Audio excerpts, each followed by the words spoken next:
విశాఖపట్నంలో బ్రాహ్మణులకి పెద్ద సమస్య వచ్చి పడింది. పిండ ప్రదానాలు, పితృకార్యాలు నిర్వహణ ఇప్పుడు ఎక్కడ చెయ్యాలి అన్న తలనొప్పి ఎదురవుతోంది.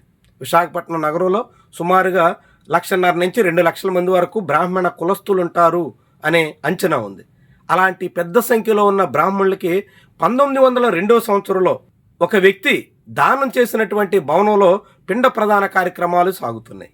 పితృ కార్యకలాపాలకు అన్నిటికీ సంబంధించినటువంటి వ్యవహారాలన్నీ జీవీఎంసీ పరిధిలో ఉన్న మహారాణిపేటలో ఈ కార్యకలాపాలకు వేదికగా సాగుతోంది.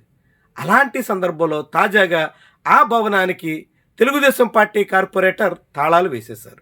స్థానికుల నుంచి ఫిర్యాదు రావడంతో అక్కడ పితృకార్యాలు, పిండ ప్రదానాలు నిర్వహణకు అవకాశమే లేదు అంటూ అడ్డుకట్ట వేసేశారు. దీంతో బ్రాహ్మణులు తీవ్రంగా కలత చెందాల్సిన పరిస్థితి వస్తుంది.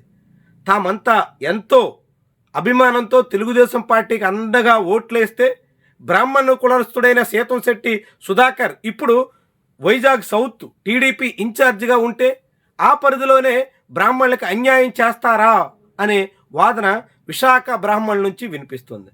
120 ఏళ్లగా బ్రాహ్మణ కులస్తులు వివిధ కార్యకలాపాలు నిర్వహించుకుంటున్న భవనానికి తాళం వేసేయడమేంటి అనే ఆందోళన వ్యక్తమవుతోంది. దీంతోనే ఇప్పుడు ఈ వ్యవహారం విశాఖ రాజకీయాల్లో పెద్ద చర్చకి ఆస్కారం ఇస్తుంది.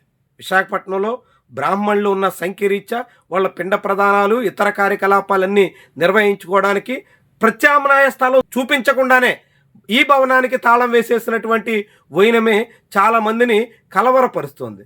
నిజానికి బ్రాహ్మణ కులానికి చెందినటువంటి వ్యక్తి దానం చేసి బ్రాహ్మణుల కార్యకలాపాలన్నీ అక్కడ నిర్వహించుకోవచ్చు అని 120 ఏళ్ల నాడు చెప్తే అప్పటి నుంచి నిత్య కార్యకలాపాలు అక్కడ సాగుతున్నాయి. హఠాత్తుగా టీడీపీ నేతలు ఆ భవనాన్ని ఆక్రమించుకునే ఉద్దేశంతో, విలువైనటువంటి స్థలాన్ని కాజేసే లక్ష్యంతో ఇలాంటి కుయుక్తులు పన్నుతున్నారు అనే వాదన బ్రాహ్మణ సంఘాల నేతల నుంచి వస్తుంది. కానీ ప్రభుత్వ పెద్దలు మాత్రం ఈ విషయంలో జోక్యం చేసుకుంటున్నట్టుగా కనిపించట్లేదు.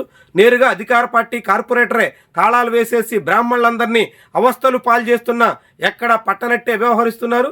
దీంతో బ్రాహ్మణుల్లో ఈ వ్యవహారం మీద తీవ్రమైన అలజడి రేగుతోంది.